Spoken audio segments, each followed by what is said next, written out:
ഇന്ത്യയിൽ മുസ്ലിംകൾ സുരക്ഷിതരാണെന്ന കാന്തപുരം AP അബൂബക്കർ മുസ്ലിയാരുടെ പ്രസ്താവന വലിയ വിവാദങ്ങൾക്കാണ് വഴിമരുന്നിട്ടിരിക്കുന്നത്.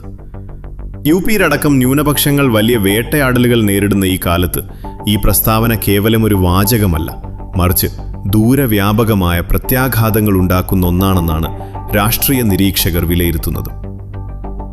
എന്തൊക്കെയാണ് ഈ പ്രസ്താവനയിലൂടെ സമുദായത്തിന് സംഭവിക്കാൻ പോകുന്ന ദീർഘകാല പ്രത്യാഘാതങ്ങൾ? നമുക്ക് പരിശോധിക്കാം. ഒന്നാമതായി, ഇത് നിയമ പോരാട്ടങ്ങളെ അട്ടിമറിക്കും.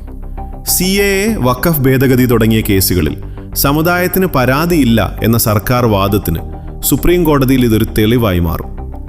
ആഗോളതലത്തിൽ ഇന്ത്യയിലെ ന്യൂനപക്ഷ വേട്ടയ്ക്കെതിരെ ഉയരുന്ന വിമർശനങ്ങളെ പ്രതിരോധിക്കാൻ ഭരണകൂടം ഈ സർട്ടിഫിക്കറ്റ് ഒരു ആയുധമായി ഉപയോഗിക്കും. ഇതോടെ സമുദായത്തിൻ്റെ രാഷ്ട്രീയമായ വിലപേശൽ ശേഷി പൂർണ്ണമായും നഷ്ടപ്പെടും. എല്ലാം സുരക്ഷിതം എന്ന് സമ്മതിക്കുന്നതോടെ അവകാശങ്ങൾക്കും സംവരണത്തിനും വേണ്ടിയുള്ള വാദങ്ങൾ ദുർബലമാകും. മറ്റൊന്ന് അനീതിയുടെ നോർമലൈസേഷനാണ്.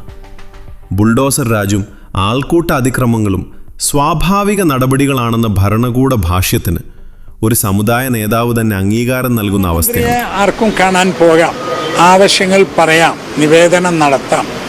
പക്ഷേ അത് സാധിക്കുന്നതിന് വേണ്ടിയോ ഭാവിയിലേക്കോ വേണ്ടി ഇന്ത്യ രാജ്യത്ത് മുസ്ലിങ്ങൾ സുരക്ഷിതരാണ് എന്ന് പ്രസ്താവന നടത്തിയത് അത് ശരിയല്ല.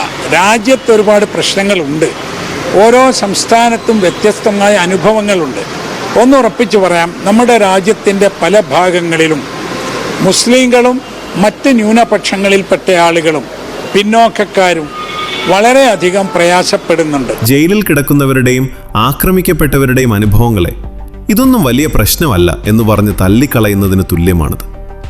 വിയോജിക്കുന്നവരെ തീവ്രവാദികൾ എന്നും സ്തുതിക്കുന്നവരെ ദേശസ്നേഹികൾ എന്നും വേർതിരിക്കാനുള്ള സംഘപരിവാർ അജണ്ടയ്ക്ക് ഇത് വളമാകും.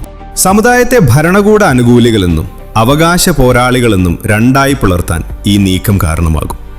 അവകാശങ്ങൾക്കായി ശബ്ദമുയർത്തുന്നതിനു പകരം വിധേയത്വം കാണിക്കുന്നതാണ് സുരക്ഷിതമെന്ന തെറ്റായ സന്ദേശമാണ് ഇത് യുവതലമുറയ്ക്ക് നൽകുന്നത്. സച്ചാർ കമ്മിറ്റി റിപ്പോർട്ട് മുതൽ തൊഴിലില്ലായ്മ വരെയുള്ള അടിസ്ഥാന പ്രശ്നങ്ങൾ ഈ ഫീൽ ഗുഡ് പ്രസ്താവനയിൽ മുങ്ങിപ്പോകാൻ സാധ്യതയുണ്ട്. തെരഞ്ഞെടുപ്പ് കാലങ്ങളിൽ BJPക്ക് വലിയ രാഷ്ട്രീയ ആയുധമാണ് ഇതിലൂടെ ലഭിച്ചിരിക്കുന്നത്. സമുദായത്തിൻ്റെ യഥാർത്ഥ ആശങ്കകളെ പ്രതിഫലിപ്പിക്കാത്ത ഇത്തരമൊരു പ്രസ്താവന ആരെ തൃപ്തിപ്പെടുത്താനാണ്? നിങ്ങളുടെ അഭിപ്രായങ്ങൾ താഴെ കമൻറ്റ് ചെയ്യുക. ചാനൽ സബ്സ്ക്രൈബ് ചെയ്യാൻ മറക്കരുത്. അടുത്ത വീഡിയോയിൽ കാണാം.